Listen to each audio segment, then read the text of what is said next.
welcome back to my channel. Today I wanted to talk about my first trimester symptoms and must-haves. So if you saw from my very first video, which was interesting, but I was 19 weeks at the time. Now I'm currently 20 weeks, so I'm halfway through, but I wanted to document what I went through in the beginning so I can remember all of that and hopefully help some of you if you guys are just getting pregnant or just getting into the thick of the first trimester. So for me, I found out that I was pregnant at about 5.5 weeks and felt pretty okay for about a week. Those first couple of days, all I did was eat, and I don't know if I was actually more hungry or if it was just placebo effect, since I knew that I was pregnant and I should eat all the things. So I was fine. Then week 6, I kind of thought I felt a little nauseous. I'm like, okay, this is morning sickness, I can handle it. And then week 7, it hit me like a ton of bricks. So that's when I got really sick, and I was sick from week 7 through week 13 nonstop. I had one day of relief, and it was just the best day ever. And then I had about a week, probably 7 to 9 days of feeling great. I thought I was over it. Life was good. And then the sickness came back again for about another 10 days to 2 weeks. And then at about week, I would say 16, 17, it let up. It was almost every other day. I was either sick or not sick. And then by week 18, it was all done. So I feel like even though the first trimester is until week 13, 14, for me, it seemed like I just got out of it and I'm finally getting to the fun part. But hopefully you guys will be a little more lucky and either not get sick at all or have it be a little shorter of a time. But for me, my biggest symptoms, the first ones that I experienced were getting up to pee in the middle of the night and shortness of breath. And for me, those were two things that I didn't think happened in the beginning. I thought that those were just at the very end, once the baby was so big that it was on your lungs, or that the baby was kicking your bladder and that made you have to pee in the middle of the night. So I was kind of surprised. I actually had both of those symptoms before I even knew I was pregnant. And I thought it was kind of weird, but I was just like, oh, maybe I just drank too close to before bed and, I'm not really in the best shape. So I was kind of laughing that I was so out of breath, but I just figured that was why. And then come to find out that it's a symptom of your pregnancy the whole time for some people. So I experienced those right off the bat. And then I say the nausea, the morning sickness. I realized very early on that morning sickness is not true. It is all day sickness. It never lets up. I shouldn't say never. For me, it would let up probably about 7 or 8 o'clock at night. And then I'd be able to eat a little bit of something usually. And then I would kind of try to stay up as long as possible because I knew once I woke up, it would start again. And for me, actually getting sick only happened in the morning. So that was at least somewhat convenient. And that only happened probably once or twice a week. So I know some people it is many, many, many times a day. So I was definitely lucky in that sense. However, the nausea was crazy. I had no cravings, but aversions to everything. So absolutely nothing to me sounded good. I had no appetite. The thought of any food made me want to get sick. Even drink, I could not. The thought of drinking water was terrible. I literally couldn't, I just couldn't eat. I couldn't drink. It was really pretty miserable, but obviously I needed to feed the baby and myself. So it really was not the most pleasant experience, but there were some things that got me through, which I'll share momentarily. And another symptom that I had that was very prevalent that I did not expect was, I believe the term is like the antenatal depression, or like the pre-baby blues is kind of what I called it, because it wasn't too aggressive by any means, but I could tell it was my hormones. And that even though like I was so excited, both of us were so thrilled about this baby, my mood was just very depressed, very unmotivated. I just kind of felt hollow. And I had felt that before when I had taken birth control years and years ago. Certain ones I would take them, then instantly I would feel that way. So I knew it was my hormones. And the funny thing is, I feel like I thought that because I knew it was my hormones, I'd be able to snap out of it, but I really couldn't. And it really did make the first trimester even harder, because while you're feeling sick, everybody keeps saying, oh, but it's worth it. You're going to be so happy when the baby comes. But this was September for me. Like April is very far away. And so I really couldn't see out of this cloud of sickness and just feeling awful and lack of motivation. And it just really seemed like it was never going to end. It's like, just think about having the worst flu ever, but thinking that it will literally never end. And so that's how I felt. And it really was pretty miserable. So that was one thing that I really wasn't prepared for. They always talk about the or not pre-baby blues, the postpartum depression or the baby blues. So I really wasn't expecting it to happen in the beginning. And personally, I didn't do any therapy or medication for it because I was so sure, since I'd had that feeling before, that it was my hormones and I could kind of pause that. And then I just kind of told myself that let me get through the first trimester when I know it's supposed to be the worst. And then if it doesn't get better, then I'll talk to my doctor about it. But it really did. It was like it was probably week 13 that ended for me. And it was like I woke up and I swear it was like waking up out of a cloud and it was just gone. And then suddenly I was so excited. It was there 1 second and then gone the next. So it really was, just my hormones and it's gone. And so now I know what to look for after baby. And, if that does come, then I'll probably go right away to try to start helping it because now I have obviously a baby to care for and I wouldn't want that to get in the way. Another kind of strange symptom I had was the lack of ability to like moderate my temperature. So this might be more so because I live in Florida. I live in Tampa, Florida, and I got pregnant during the summer. So it was August, September, and October that I was in my first trimester and the most sick.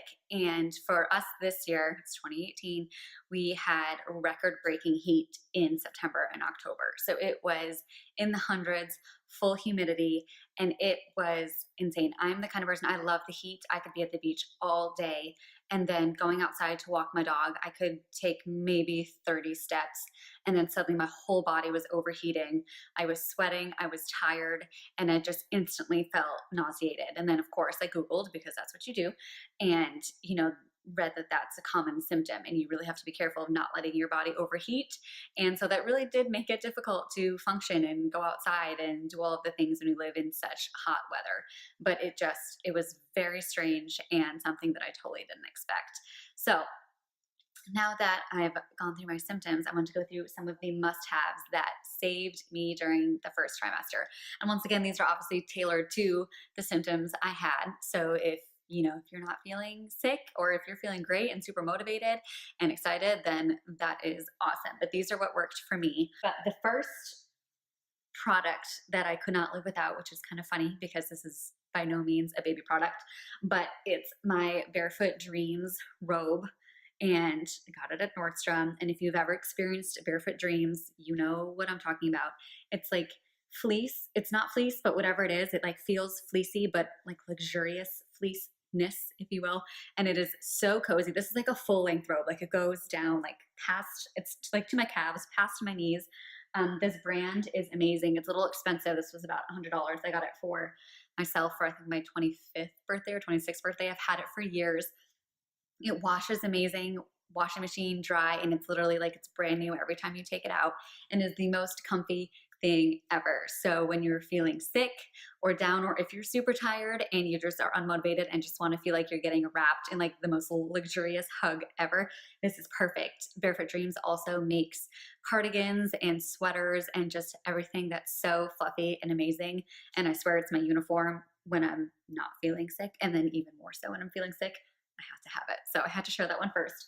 And then going along that vein, I had Morning Ease ginger candies. So a lot of people talk about the Prego Pops, which I've heard are amazing. I didn't use those solely because the day that I really needed them, my husband was going to Sprouts and not Target, and that's where he found these. So these are lemon ginger candies. And I cannot stress enough the difference that I learned between ginger candy and candied ginger. So I first got candied ginger, and it was like, even though the gingerness kind of helped, like the chewiness and the texture of the ginger, like just that would almost make me as sick, and it was just not good. So this one, like I said, it's a lemon ginger hard candy that you can suck on, because especially when you're super nauseous, like even the thought of swallowing is just, oh, it was awful to me. So this was a game changer. So once again, this is Morning Ease. I'll link the brand below, but Prego Pops, kind of the same thing. Along that vein is ginger tea. So this one is the Bundle Organics Nausea Relief Tea, Organic Citrus Ginger, Orange Peel, Lemon Peel, and Ginger. It's caffeine-free, non-herbal. This was also a game changer when my best friend's sister-in-law gifted me these, and it was amazing. Also good for hydration. So I mentioned before that drinking water was super hard for me, but for some reason, depending on the day, like really hot or really cold drinks worked. So I drank hot drinks a lot faster. So plain tea and this ginger tea was great. Funny enough for me, I was averse to everything, but citrus and like orange and tartness was a huge aversion. Like the thought of anything orange was just, I couldn't handle it. Same with lemon, but with the orange and the lemon, and I don't know if the ginger, like the sweetness cut it or something, because this was still perfect and it was game changer. Besides that, when you find out you're pregnant, one of the first things that hit me was that the whole world was toxic, because you look at all the apps and all of the articles and you start Googling, and then you see that everybody says that you can't be near this or it's going to harm the baby. I mean, it's just absolutely crazy. And it's so easy, especially as a first time mom, to just panic and like think that you have to live in a bubble. And so I tried to kind of not go crazy and calm myself down, but we did swap out a few things in the house just to make me feel more comfortable. And we went with the Honest Company because obviously they have great reputation. The stuff is amazing. And I was actually expecting it to be a lot more expensive, but it really is not that much more. So I don't have it here, but we swapped out the laundry detergent, and which I swear, even when I'm done having children, I'm still going to use this because it smells so good. It's the, let's see, I have the same scent as this one. It's the Coastal Surf scent, and it's amazing. So we switched out the laundry detergent cleaner. This is just a multi-surface cleaner, because the household cleaners was one of the things that reading, I was just like, okay, that is kind of true. Like, I guess if you're not even really supposed to be inhaling those chemicals and you're not pregnant, I can imagine it's not great when you are pregnant. So we just got this one. It's just, it's made without dyes, ammonia, synthetic fragrances, bleach, a whole bunch of things that I can't pronounce. It's made without. So this is also, I mean, we love it. It's great. We'll probably just keep using it because it really was not that much more expensive, and I don't feel nervous cleaning with it. If we have to do a Windex or something like that, then Kyle just handles it. And so another thing from that we switched out from the Honest Company is the bubble bath. So for me, being in the water, even in the beginning, was so helpful. Now it helps because of my joints and the fatigue and like the body fatigue, if you will. But in the beginning, it was just so relaxing because it can be so stressful. You do have to be careful to not make it super hot. I love my showers and my baths really, really hot. And once again, with your temperature regulation, you have to kind of be careful and make sure that it's not crazy. So you do a warm bath, but this is the Honest Company Ultra Calming Natural Hypoallergenic Tear-Free Dreamy Lavender Bubble Bath, and it's amazing. And then I have the matching lotion, because that's another thing that everybody talks about, how it's toxic and you're putting it on your body. And to be honest, I have this and I love it, but I also still use my other one and I think it's fine. So we did, like I say, we just swapped out a few things. Really, the cleaner is my number one thing. And then I felt better with the laundry detergent too. I tend to be sensitive to that. And I'm like, I guess if it is on my body all the time, I don't really know the studies of what gets in your skin, but I'm like, hey, it smells good and it can't hurt. So that was super helpful. Another thing that you have to have are the apps. So I use the Ovia app and the What to Expect When You're Expecting app. And what's so great is you put in your due date, and then it's tailored. Every week you have either a video or an article about what's happening in your baby that week. And then every day there's 2 or 3 new articles posted. And I think that's awesome, because another thing that you do is you go crazy reading. I have the What to Expect When You're Expecting book, which is great, but it can be information overload and it's a little intense. So this is just bite-sized pieces. You know what's happening that week. You know what symptoms to expect. And I've loved both of those apps. And then the third one is called the Kinder app. And so this app is just like Tinder, but it's for baby names. So you and your partner download it, and then separately you swipe through. You can pick boy or girl or both, and then it'll let you know when you match. So we had our boy name set from all the way from September of last year. So we knew the boy, but we had no idea about the girl. I've gone through many phases with girl names that I'm obsessed with, and then come time to be pregnant, I didn't have one that I was really obsessed with. So we did that, and it was super fun. We ended up with about 9 matches, and some of our favorites, like our number one favorite, was one that neither of us had ever even thought about until we saw it. And then Kyle even was like, hey, like, what do you think about this name? And then it kind of stuck, and we really liked that one. So who knows if we use it in the future, but that app was so much fun. It was great inspiration. Obviously, this one is kind of a no-brainer, but prenatal vitamins, and you want to take these. Technically, it's best if you can start like 3 months before you get pregnant. So once you start trying, but especially once you know you're pregnant, these are just the VitaFusion prenatal ones that I got at Target. These are good for now. They do not have iron in it, since I was having such problems with nausea and such, and sometimes iron can be hard on your stomach. So obviously bring these to your doctor to see what works. For now, that's fine with me and fine with my doctor. So if I start getting low iron levels, and I'll either add a supplement or get a different one, but that's what I use. On the same vein, as far as getting all the health and stuff in, when I really couldn't eat, I recommend protein shakes, because drinking was so much easier for me than eating. And I did go through a phase. I went through a phase where I only wanted hot, and then I went through a phase where I only wanted cold. So I personally use the Isogenics shakes, which I love. They've got tons of vitamins and minerals, all natural, pregnancy safe. So that's what I use and have loved. But any kind of something so you can get protein, because protein and carbs are so important to your growing baby. So definitely recommend that. Another less glamorous thing is make sure you got deodorant with you at all times, because let me tell you, your hormones and your hot flashes are going to hit all the time. And so you might be feeling fresh and amazing in the beginning of the day, and then you have a hot flash 2 hours later. So you definitely want to make sure that you have that with you. It's just going to make you so much happier, I promise. Another thing that totally saved me were popsicles. So for the stretch of really, really bad and really, really sick, when I couldn't eat or couldn't drink anything, I got those freeze pops. So not even the good for you popsicles, even though Kyle did try to force some of those into me, but the plastic, like when you were little, and they're freeze pops, and they're really not that great for you. But to be honest, it was water and it was liquid, and that was the only thing I could get in my body. And when I just wanted cold, it's literally the only thing that would work. And sometimes in the morning, if I just had one of those, and it would ease my nausea enough that I could eat like a bagel or something that had more starch, because I was trying to focus on the carbs and protein. But those freeze pops, let me tell you, they were my life. And then once the nausea went away, then, I shifted to more healthy. But hey, you got to do what you got to do. Another thing that will literally just make your life so much easier, I think, through pregnancy, and also 100% once you have kids, is some sort of grocery delivery service. So here in our area, we have Shipt. They do Publix and Target. They also do ABC Wine, but obviously can't use that one yet.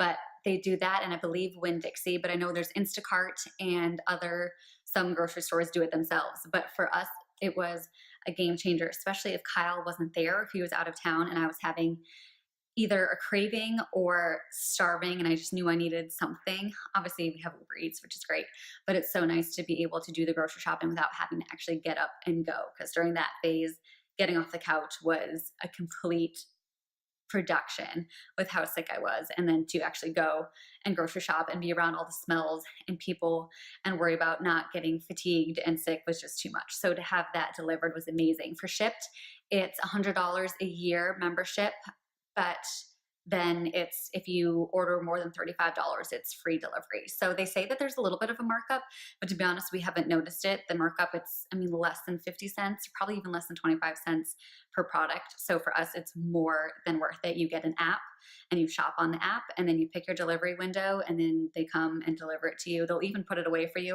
I think that's a little strange, so I don't do that personally, but you could. And that is a game changer. Once again, not only when you're pregnant and sick and don't want to actually go to the grocery store, but once you have kids and you don't want to load them up and go, that's going to be huge. So that was a huge lifesaver.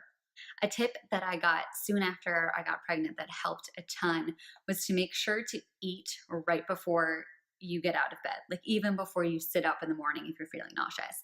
I've learned that that would help my nausea. It would not help the vomiting. So if you're going to get sick, you're going to get sick anyways. But I would literally always have a box of Cheerios or some sort of cereal, but I always came back to Cheerios literally next to my bed. So the minute I would wake up, I would just reach over, I would eat them, and then eat a ton, and then literally stay lying down for about 15 to 20 more minutes to let my body digest them. And then if I sat up slowly and got back through the day, then the day would actually be a little better. So I did that straight through, I think until about week 16, I did that, and that was a huge help. And lastly, this one was kind of funny, but I swear that it worked. For me, my biggest trimester pregnancy must-have was Pretty Little Liars. So I needed, when feeling depressed and feeling so sick, reading, even reading made me a little nauseous. Watching random TV, I just zoned out and didn't focus on anything. But we started Pretty Little Liars right in the beginning of me feeling sick. And if you've seen that show, there's stuff that's going on. It's just so fast paced that you really have to pay attention. And it would be something that I could not think about how sick I was, like actually focus on it. And it was, I mean, it was enjoyable. It's a cute show. So you're always wondering what's happening. And it was a great way to actually pass the time. I'm a huge like Modern Family fan. And even that I couldn't do because I'd seen too many of them and then my mind would wander. I'd start to feel sick. And so that was a game changer. And so I feel like it has to be some sort of like either suspenseful or thriller show or like something that you get really hooked on. If you haven't seen Scandal, I think that would probably be another one that's great because so much happens every episode. There's so much going on. You just get addicted to it. And I really feel like with my mood, like nothing made me happy. And the things I used to love, I had no interest in. But for some reason, if I was feeling really sick and Kyle was like, let's just put on an episode of Pretty Little Liars, I'd be like, okay. And then I would be okay and I could get through it. So as funny as that is, find something, whether it be a show or, you know, if you can read like a thriller or even a podcast to listen to, find something that's going to take your mind off of how sick you are. And I promise it'll help. And another bonus one is puppy snuggles because my dog Nellie, she knew I was pregnant before I did. The whole week before, now she's coming over because I said her name, but the whole week before I found out I was pregnant, she was glued to me, snuggled to me. I just thought she loved me extra. And I swear that she can tell. And especially when I felt sick, all she would do is cuddle me and that just made everything better. So maybe if you don't have a dog while you're pregnant, it's not the best time to get a dog. But if you have one, the extra snuggles will certainly help. So I think that's everything for my first trimester symptoms and must-haves. So feel free to leave comments if you have things to add or things that you think I missed, and I will see you in my next video.